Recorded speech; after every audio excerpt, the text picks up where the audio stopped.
We're in Rosen, Discrete Mathematics and its Applications, Section 10.4 on Graph Connectivity. And we will talk down to connectedness in directed graphs in this video.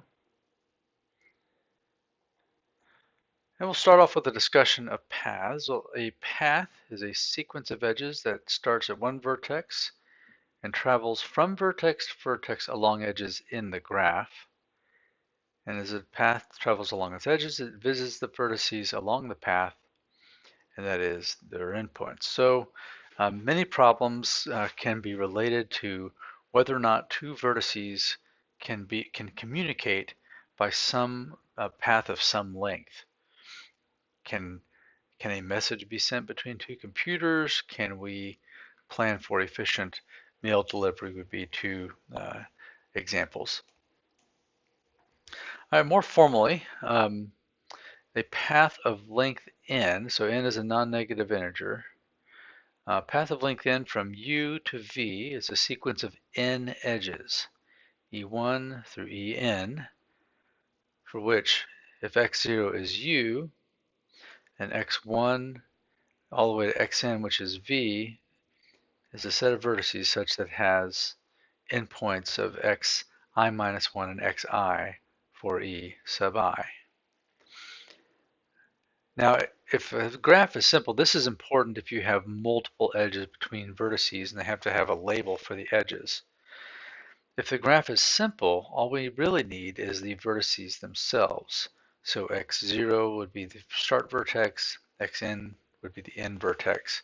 That would give us a path of length n.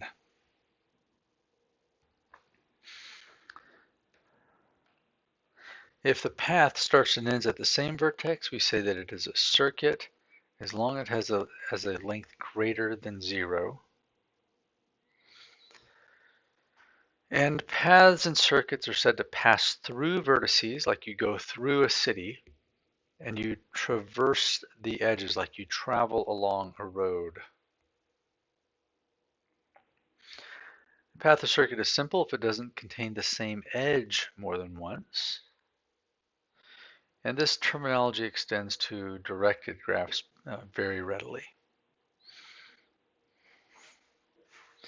All right, here's a simple graph. Let's check some paths here. This path here, A, D, C, F, E. So A, D, C, I'll erase that one. I think I can erase up here.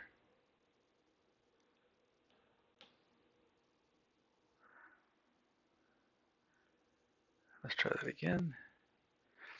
So A, D, C, F, E is a path of length 4. D,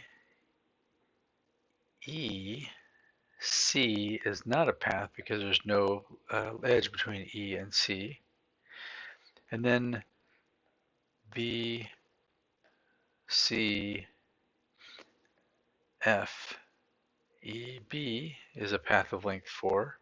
And that's a circuit of length 4. And then A, B, E, D, A, B, A, B, I'll circle the edges, A, B, E, D, A, B is not a simple path because it uses the edge AB twice. One use of path lengths that is pretty common is how far apart two people might be in an acquaintanceship graph. Here we have a very modest Facebook connectivity graph where if there's an edge between two people, they are friends in Facebook. And we can see that Kamini has a path of length 5 between him and Ching. And so there's a chain of 6 people linking them, but the path is of length 5. And you might have heard that the concept of 6 degrees of separation, that the chain between every pair of people in the world is no more than 6. It's probably not accurate, but it does arise out of a famous play based on that notion. Don't recommend the play. It's a mystery and it's not that well reviewed. But that it does, the concept is very capturing of the imagination. All right, let's talk about the connectedness of graphs. If I have an undirected graph, we say that it's connected if there's a path between every pair of vertices, and that it's not connected. If it's not connected in that way, we say that it is a disconnected graph. And we say that if we disconnect a graph when we remove vertices or edges, we when we produce a disconnected graph, it's called the act of disconnecting.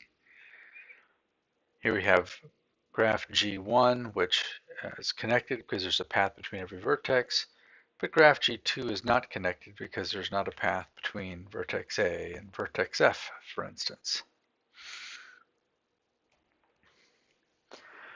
So we can talk about the connected components of a graph, and it is a connected subgraph that is not a proper subgraph of another connected subgraph of G.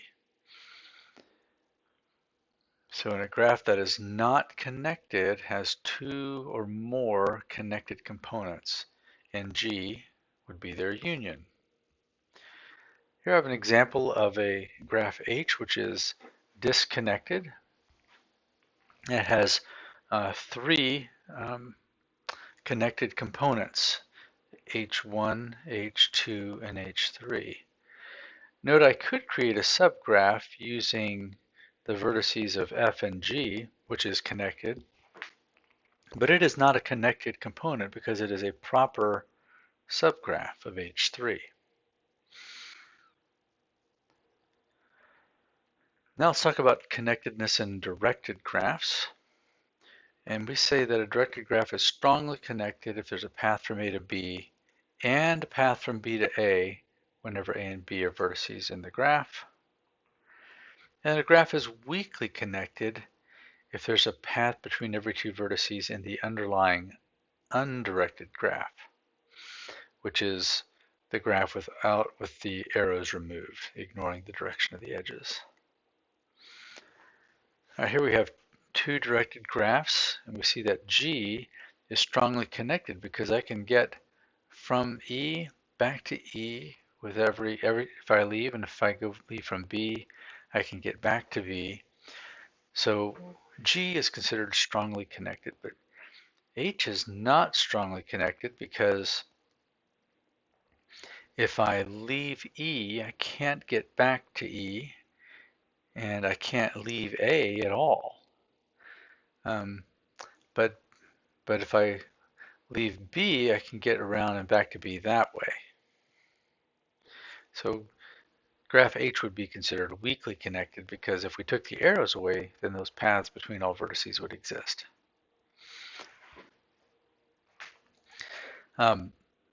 Subgraphs of a directed graph G that are strongly connected but not contained in a larger strongly connected subgraph are called the strongly connected components of that graph. And G is its own strongly connected component because the graph is strongly connected. But for H, it has 3 strongly connected components. We've already identified them. The vertices, the graph formed by the vertices A, B, and C is strongly connected because they can get to each vertex from each other. The single vertex E and the single vertex A are also both considered to be strongly connected because since you can't leave the graph of a single vertex, then it is said to be trivially or vacuously strongly connected. And that is our discussion of graph connectivity.